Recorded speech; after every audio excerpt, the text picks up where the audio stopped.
ನಮಸ್ಕಾರ ಸ್ನೇಹಿತರೆ. ಇಂದಿನಿಂದ ಭಾಗವತ ಮಹಾಪುರಾಣದ ಬಗ್ಗೆ ಕೆಲವೊಂದು ಅಂಶಗಳನ್ನು ಹೇಳಲಿಕ್ಕೆ ಪ್ರಯತ್ನ ಮಾಡ್ತಾ ಇದ್ದೇನೆ. 18 ಪುರಾಣ ವೇದವ್ಯಾಸರು ರಚನೆ ಮಾಡಿದರು, ಆದರೆ ಸಮಾಧಾನ ಆಗಲಿಲ್ಲ ವೇದವ್ಯಾಸ ದೇವರಿಗೆ. ಇನ್ನೂ ಅವರ ಮನಸ್ಸಿನಲ್ಲಿ ದ್ವಂದ್ವ, ಚಿಂತೆ, ವ್ಯಾಕುಲ ತೋರುತ್ತಿತ್ತು. ಆವಾಗ ನಾರದ ಮಹರ್ಷಿಗಳು ಬಂದು ಹೇಳಿದರಂತೆ ವೇದವ್ಯಾಸ ದೇವರಿಗೆ, ಭಗವಂತ, ಕಲಿಯುಗದಲ್ಲಿ ಧರ್ಮ, ನಿಷ್ಠೆ, ಧರ್ಮದ ಪರಿಪಾಲನೆ ಮಾಡಬೇಕಂದ್ರೆ ನೀನು ಕೊಟ್ಟ 17 ಪುರಾಣ ಇನ್ನೂ ಸಾಕಾಗಲಿಕ್ಕಿಲ್ಲ, 18ನೇ ಪುರಾಣ ಒಂದು ಮಾಡು ಅಂತ. ಅದಕ್ಕೆ ಮುಂಚೆ ನಾನು ಒಂದು ಶ್ಲೋಕ ಹೇಳ್ತೇನೆ. ಆಪಾದಮೌಲಿ ಪರ್ಯಂತಂ ಗುರುಗುಣಾಂ ಆಕೃತಿಂ ತೇನ ವಿಘ್ನ ಪ್ರಣಶ್ಯಂತಿ ಸಿದ್ಧಂತಿ ಚ ಮನೋರಥಃ. ಅದರ ಗುರುವಿನ ಬಗ್ಗೆ ಅದರ ಮಹತ್ವ ಈ ಶ್ಲೋಕ ಹೇಳ್ತದೆ. ನಾವು we have to meditate on guru right from head up to his feet. ಶಿರದಿಂದ ಪಾದದವರೆಗೆ ಗುರುವಿನ ಧ್ಯಾನ ಮಾಡಿದರೆ, ಮೆಡಿಟೇಷನ್ ಮಾಡಿದರೆ ನಮಗೆ ಯಾವ ಆಬ್ಸ್ಟ್ಯಾಕಲು ಬರೋದಿಲ್ಲ, ಯಾವ ಅಡೆತಡೆಗಳು ಬರೋದಿಲ್ಲ. ಆದ್ದರಿಂದ ಈ ಶ್ಲೋಕ ಅಂದೆ ಸ್ನೇಹಿತರೆ. ಅಂದರೆ ಯಾವುದೇ ಕೆಲಸ ಮಾಡಬೇಕಾದರೆ ದೈವಬಲ, ಗುರುಬಲ ಎರಡೂ ಬೇಕು. ದೈವಬಲ ಕೆಲವೊಂದು ಸರ್ತಿ ಇಲ್ಲ ನಡೀತದೆ, ಆದರೆ ಗುರುಬಲ ಬೇಕೇ ಬೇಕು. ಇನ್ನೊಂದು ಶ್ಲೋಕ ಇದೆ,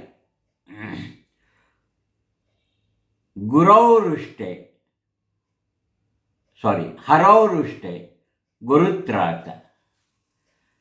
ಹರೌರುಷ್ಟೆ ಅಂದರೆ ಹರಿ ದೇವರು, ವೃಷ್ಟ ಇದ್ದರೆ ಸಿಟ್ಟು, ಕ್ರೋಧಿತನಾದರೆ, ಭಗವಂತ ಕ್ರೋಧಿತನಾದರೆ ಗುರು ಕಾಪಾಡ್ತಾನೆ.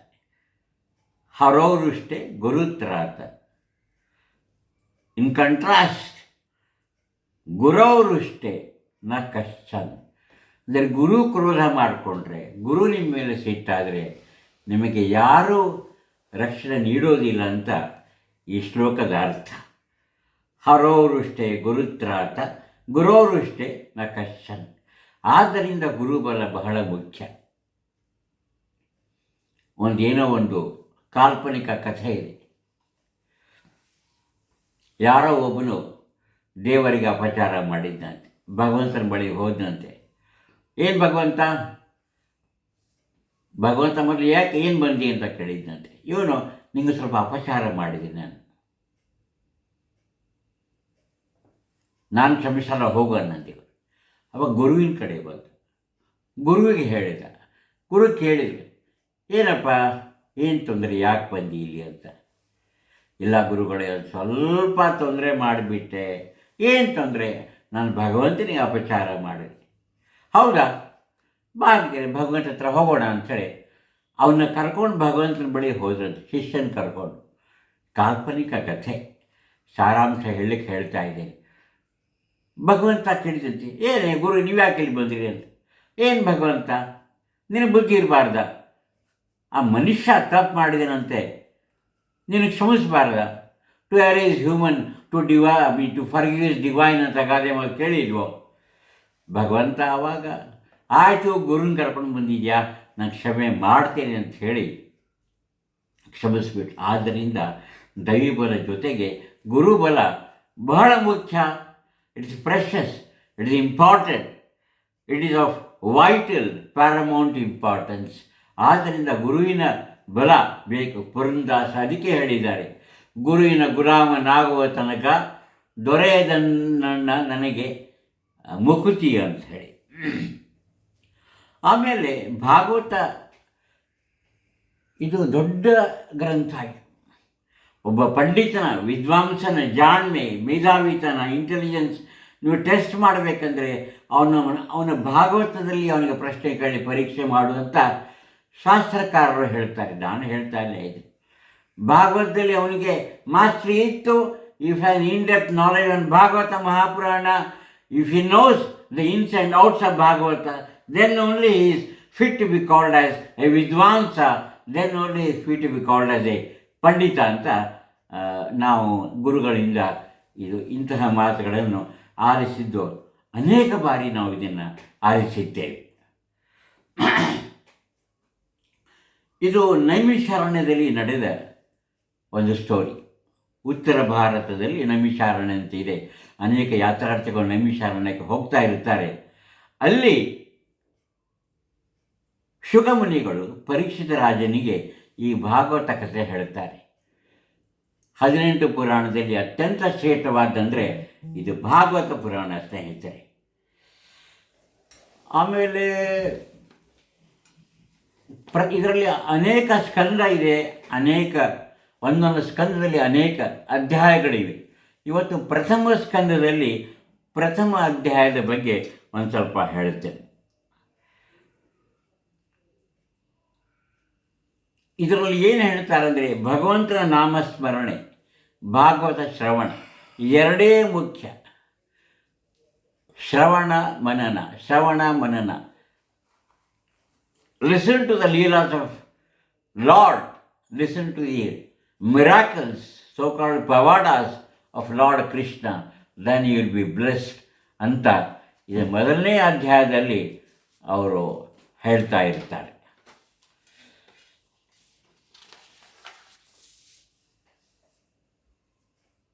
ಈ ಭಾಗವತ ಕೇಳುವುದೇ ಒಂದು ಪುಣ್ಯ. ಇದು ಧರ್ಮ, ಜ್ಞಾನ, ವೈರಾಗ್ಯ ಹುಟ್ಟಿಸ್ತದೆ ಅಂಥೇಳಿ ಭಾಗವತ ಪ್ರಥಮ ಸ್ಕಂದದ ಪ್ರಥಮ ಅಧ್ಯಾಯದಲ್ಲಿ ಇದು ಹೇಳ್ತದೆ. ಶುದ್ಧ ಭಕ್ತಿ ಮತ್ತು ಭಗವಂತನ ನಾಮಸ್ಮರಣೆ, ಎ ಪ್ಯೂರ್ ಡಿವೋಷನ್, ಪ್ಯೂರ್ ಭಕ್ತಿ and meditation on god, recalling name of lord ಭಗವಂತ. He may be belonging to any caste, any community, any religion. We Hindus call as Rama, Krishna. People belonging to Islam, they call it as Allah, Allah Ta'ala. Christians call as Jesus Christ, etc. All preach same thing. Dharma, then practicing righteousness, etc. That's what is Bhagavata. In Bhagavata Mahapuranam, Lord tells us as to how to lead one's life. ನಮ್ಮ ಜೀವನವನ್ನು ಹೇಗೆ ಸಾಗಣೆ ಮಾಡಬೇಕು, ಧರ್ಮ ಅಂದರೆ ಯಾವುದು, ಅದರ ಬಗ್ಗೆ ಭಾಗವತದಲ್ಲಿ ಕೂಲಂಕುಷವಾಗಿ ವಿಚಾರ ಹೇಳಿದ್ದಾರೆ. ಇದು ಅವನಿಗೆ ಪರೀಕ್ಷಿತ ರಾಜನಿಗೆ ಒಂದು ಶಾಪ ಕೊಟ್ಟಿದ್ದರು, ಶೃಂಗಿ ಅಂತ. ಪರೀಕ್ಷಿತ ರಾಜ ಅವನಿಗೆ ತಿಳಿಯದಂತೆ ಒಂದು ಸರ್ಪನ್ನು ಅದು ಕೊರಡೆಗೆ ಹಾಕಿರುತ್ತಾನೆ. ಆ ಶೃಂಗಿ ಬಂದು ನೋಡ್ತಾನೆ, ಶೃಂಗಿಯ ತಂದೆ ಮೇಲೆ ಹಾಕಿರ್ತಾನೆ. ಶೃಂಗಿ ಬಂದು ಕ್ರೋಧಿತನಾಗ್ತಾನೆ, ಸಿಟ್ಟು ಬರುತ್ತಾನೆ. ಈ becomes bewildered, he gets wild, he gets angry. And what curse does Shringi give? ನನ್ನ ತಂದೆಯ ಮೇಲೆ ಯಾರು ಸರ್ಪ ಹಾಕಿದಾರೋ ಅವರು ಇನ್ನು 7 ದಿನಗಳಲ್ಲಿ ಸತ್ತು ಹೋಗಲಿ ಅಂತ ಶಾಪ. ಪರೀಕ್ಷಿತ ರಾಜನಿಗೆ it was A blessing in disguise. ಅದು ಒಂದು ರೀತಿಯಿಂದ ಪರೀಕ್ಷಿತ ರಾಜನಿಗೆ, ಅವನಿಗೆ ನಮ್ಗೆ ಯಾರಿಗೂ ಗೊತ್ತಿಲ್ಲ ಯಾವಾಗ ಸಾಯ್ತೇವೆ ಯಾವಾಗ ಹುಡ್ತೇವೆ ಅಂತ. ಪರೀಕ್ಷಿತ ರಾಜನಿಗೆ ಗೊತ್ತಾಯಿತು ನಂದೇನು ಸಾವು ಬರ್ತದೆ ಅಂತ. ಏನು ಮಾಡಿದೆ, 7 ದಿನದಲ್ಲಿ ನಾವು ಅತ್ಯಂತ ಪುಣ್ಯ ಕೆಲಸ ಮಾಡೋಣ, ಅತ್ಯಂತ ಪುಣ್ಯ ಕಾರ್ಯ ಮಾಡೋಣ, ಭಗವಂತನಿಗೆ ಪ್ರೀತನಾಗೋಣ ಅಂಥೇಳಿ ಅವನಿಗೆ ಭಾಗವತ ಶ್ರವಣ ಮಾಡಬೇಕಂತ ಅನ್ನಿಸ್ತು. ಆವಾಗ ಶುಕಮುನಿಗಳೇ ಬಳಿ ತೆರಳಿ, ಮುನಿಗಳೇ ನನ್ನ ಹತ್ರ ಇರೋ ಬರೀ 7 ದಿನ, ಅಷ್ಟರಲ್ಲಿ ನನಗೆ ಏನಾದರೂ ಉಪದೇಶ ಮಾಡಿ ಅಂತ ಹೇಳಿದಾಗ ಶುಕಮುನಿಗಳು ಮಹಾ ದೊಡ್ಡ ಜ್ಞಾನಿಗಳು, ಗ್ರೇಟ್ ಸೇಂಟ್, ಗ್ರೇಟ್ ಋಷಿ, ಅವರು ಭಾಗವತವನ್ನು ಪ್ರೀಚ್ ಮಾಡಿದರು. ಭಾಗವತವನ್ನು ಇವನಿಗೆ ಪರೀಕ್ಷಿತ ರಾಜನಿಗೆ ಹೇಳಿದರು ಅಂಥೇಳಿ ಭಾಗವತ ಪುರಾಣ ಸಾರಿ ಹೇಳುತ್ತದೆ. ನೈಮಿಷಾರಣ್ಯ ಉತ್ತರ ಭಾರತದಲ್ಲಿ. ಉತ್ತರಕ್ಕೆ ಹೋದವರು ಎತ್ತರಕ್ಕೆ ಹೋಗುತ್ತಾರಂತೆ. ಯಾರು ಉತ್ತರಕ್ಕೆ ಹೋಗ್ತಾರೋ ಅವರು ಎತ್ತರಕ್ಕೆ ಹೋಗ್ತಾರಂತೆ. ಆದ್ದರಿಂದ ಉತ್ತರ ಭಾರತದಲ್ಲಿ ಅನೇಕ ಪುಣ್ಯಕ್ಷೇತ್ರ ಇವೆ. ಅಯೋಧ್ಯೆ ಅಲ್ಲೇ ಇದೆ, ನೈಮಿಷಾರಣ್ಯ ಅಲ್ಲೇ ಇದೆ, ಕಾಶಿ ವಾರಣಾಸಿ ಅಲ್ಲೇ ಇದೆ. ಹಾಗೆ ನಮ್ಮದು ಅಜ್ಮೇರ್ ಚಿಶ್ತಿ ಅಂತ ಹೇಳ್ತೇವಲ್ಲ, ಅದು ಕೂಡ ಉತ್ತರ ಭಾರತದಲ್ಲೇ ಇದೆ. ಅದು ಖ್ವಾಜಾ ಗರೀಬ್ ನವಾಜ್ ಅಂತ ಹೇಳ್ತೇವೆ. ಅನೇಕ ಸೇನ್ಸು ಋಷಿಮುನಿಗಳು ಉತ್ತರ ಭಾರತದಲ್ಲಿ ಇದ್ದಾರೆ ಸ್ನೇಹಿತರೆ.